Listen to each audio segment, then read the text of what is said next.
日本語を教える術はナビラリーダーズの特性です。最後の日本語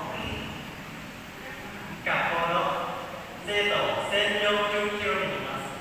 ありがとうございました。Good morning, ladies and gentlemen. Welcome to my International School. My name is Shola Sukuna. Today, I would like to present about my school.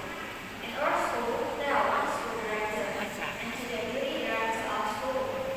The school director is Mr. Jessica Paul, and the deputy of school are Mr. Zaran Sutako and Mrs. Sirasa Kekeo. There are 1,027 students and 65 teachers for our school. Thank you for listening us and taking care of the students. Thank you very much. โรงเรียนเวแก่นวิทยาคมยินดีต้อนรับผู้ปกครองทุกท่านเข้าสู่การประชุมผู้ปกครองของภาคเรียนที่ 1 ปีการศึกษา 2566ด้วยความยินดีดิฉันนางสาวแพรขวัญยินดีสวัสดิ์ตัวแทนนักเรียนชั้นมัธยมศึกษาปีที่ 6-5 ขอถือโอกาสแนะนำโรงเรียนเวแก่นวิทยาคม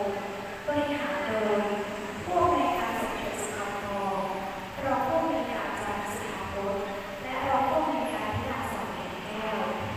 ในปีการศึกษานี้ทางโรงเรียนเวแก่นวิทยาคมขอขอบคุณผู้ปกครองทุกท่านที่ได้มอบความไว้วางใจให้กับทางโรงเรียนซึ่งทำให้มีนักเรียนเพิ่มขึ้นเป็นจำนวน 1,047 คนลำดับต่อไป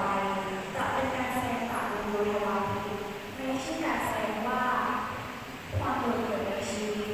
และการแสดงจากการท่องเสียงในชื่อว่าวิถีศิลปินล้านนาที่สื่อถึงชีวิตความเป็นอยู่ของคนเวแก่ที่มีความอุดมสมบูรณ์ตลอดถึงการอนุรักษ์และศึกษา